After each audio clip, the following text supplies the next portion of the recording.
ఆ రోజు అమరవీరుల బలిదానాలు ఇవి లేకపోతే ఇవాళ మనకి ఈ ఫ్రీడమ్ ఉండేది కాదు, ఈ స్వాతంత్రం ఉండేది కాదు, తెలంగాణ ఉండేది కాదు అనేది అక్షర సత్యం.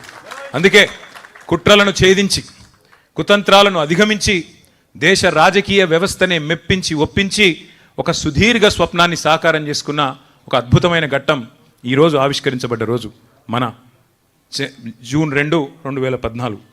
4 కోట్ల తెలంగాణ ప్రజల ఆకాంక్ష నెరవేరిన రోజు, 14 ఏళ్ల అరుపెరుగని పోరాటం ఫలించిన రోజు ఇది. తెలంగాణ వచ్చుడో కేసీఆర్ సచ్చుడో ఇది సామాన్యమైన నినాదం కాదు. ఈ దేశంలో 79 సంవత్సరాలు అయింది ఇప్పటికి స్వాతంత్రం వచ్చిన తర్వాత.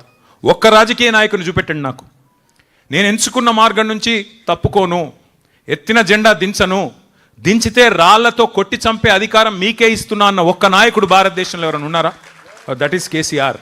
సింహగర్జన చేసిన రోజు మే 17, 2001.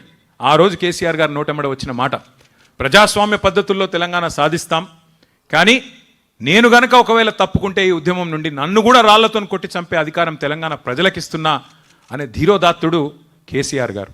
అట్లాగే పదవీ త్యాగాలు కాదు, కేంద్ర మంత్రి, పార్లమెంటు, శాసనసభ సభ్యత్వము, డిప్యూటీ స్పీకర్, ఇది కాదు, ప్రాణత్యాగానికి కూడా వెనుకాడని మహానుభావుడు, మహానాయకుడు కేసీఆర్ గారు. ఇది చరిత్రలో మిగిలిపోతే సరే. ఇవాళ కొంతమంది అర్భకులు, అల్పసంతోషులు, కుక్కమూతి పిందెలు, అంగుష్ట మాత్రులు ఇష్టం వచ్చినట్టుగా మాట్లాడుతుండొచ్చు, చెలరేగిపోతుండొచ్చు, పైశాచిక ఆనందం పొందుతుండొచ్చు.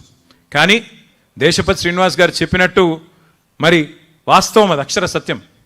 వేటగాడు చెప్పే పిట్ట కథలు నిజం కావద్దు అంటే సింహం తన కథ తాను చెప్పాలి. ఆ సింహాలు మీరే కావాలి. సింహం కేసీఆర్ గారు చెప్పడం కాదు. ఒక్కొక్క గులాబీ సైనికుడు, ఒక్కొక్క చెల్లె, ఒక్కొక్క తమ్ముడు, ఒక్కొక్క అన్న, ఒక్కొక్క అక్క. ఇంతకుముందు మా అక్కలు ఎంత అద్భుతంగా వాడిన పాట. ఎవరు చెప్పినారు వాళ్ళకి అట్లా రాయమని? ఎవరైనా ఆదేశించినరా? లేకపోతే ఎవరైనా చెవులో నూరు పోసినరా? వాళ్ళ అనుభవం వాళ్ళకి ఎవరైనా నేర్పించినరా? వాళ్ళ అనుభవం నుంచి వచ్చిన పాట, వాళ్ళ స్వాతిశయం నుంచి, అంటే వాళ్ళకు తెలంగాణ పట్ల ఉండే మమకారంతో, తెలంగాణ పట్ల ఉండే ఒక అద్భుతమైన అనురాగంతో, కేసీఆర్ గారి మీద ఉన్న ఒక ఆప్యాయతతో వారు మాట్లాడిన మాట తలుచుకుంటే ఎన్ని ఘట్టాలు. 1 మిలియన్ మార్చ్, ఒక సాగరహారం, రాష్ట్రమంతటా రహదారుల దిగ్బంధం, ఒక వంట వార్పు, ఒక దీక్షా దివస్, అన్నిటి ఫలితంగా విజయ దివస్. డిసెంబర్ 9, 2009. 1 కాదు, 2 కాదు, ఎన్ని సందర్భాలు, మరి ఎన్ని రకాలుగా అద్భుతమైన పోరాటాలు జరిగినాయో నేను మీకు మళ్ళీ గుర్తు చేయాల్సిన అవసరం లేదని అనుకుంటా ఉన్నా. అందుకే